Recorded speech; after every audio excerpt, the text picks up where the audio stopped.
ঈদ উল ফিতরকে সামনে রেখে শুরু হয়েছে নতুন আলোচনার ঝড়। প্রকাশ পেল বহুল প্রতীক্ষিত আফরান নিশো, পূজা চেরি এবং চঞ্চল চৌধুরী অভিনীত সিনেমা দমের অফিসিয়াল পোস্টার প্রকাশের পর থেকেই দর্শকদের মধ্যে তৈরি হয়েছে তুমুল কৌতূহল। ১ মার্চ রোববার দুপুর ১টায় প্রকাশ করা হয় এই পোস্টারটি।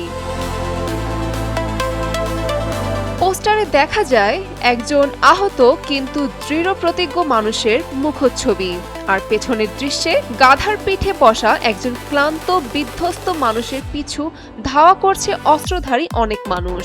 পোস্টারের এমন রহস্যময় ও শক্তিশালী ভিজুয়াল মুহূর্তেই আলোচনায় নিয়ে আসে সিনেমাটিকে। সামাজিক মাধ্যমে দর্শকদের প্রতিক্রিয়াও ছিল বেশ দমদার। সত্য ঘটনা অবলম্বনে নির্মিত মানবিক সাহসের এই শক্তিশালী উপাখ্যানের এমন দৃশ্য সিনেমাটি নিয়ে দর্শকদের কৌতূহল বহুগুণ বাড়িয়ে দিয়েছে। কেউ লিখেছেন এক কথায় পুরাই আগুন, আবার কেউ বলছেন নিশো মানেই আগুন, আর অনেকে বলছেন এবার ঈদে দম নিয়ে দম দেখতে হবে। নির্মাতা রেদওয়ান রনি জানিয়েছেন, দম আসলে একজন সাধারণ মানুষের জ্বলে ওঠার গল্প, একজন কমন ম্যানের শক্তির গল্প। পোস্টারটা দর্শকদের ভালো লাগছে, এটা আমাদের জন্য আনন্দের। সামনে আরো অনেক চমক অপেক্ষা করছে।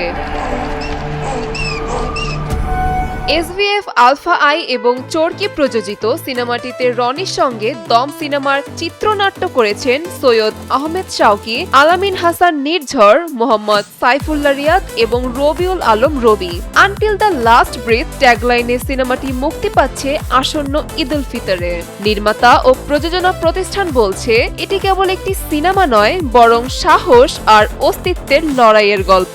এখন দেখার বিষয় ঈদের বড় পর্দায় দম ঠিক কতটা দম দেখাতে পারে। তাসনিয়া জেবা, এনপিবি।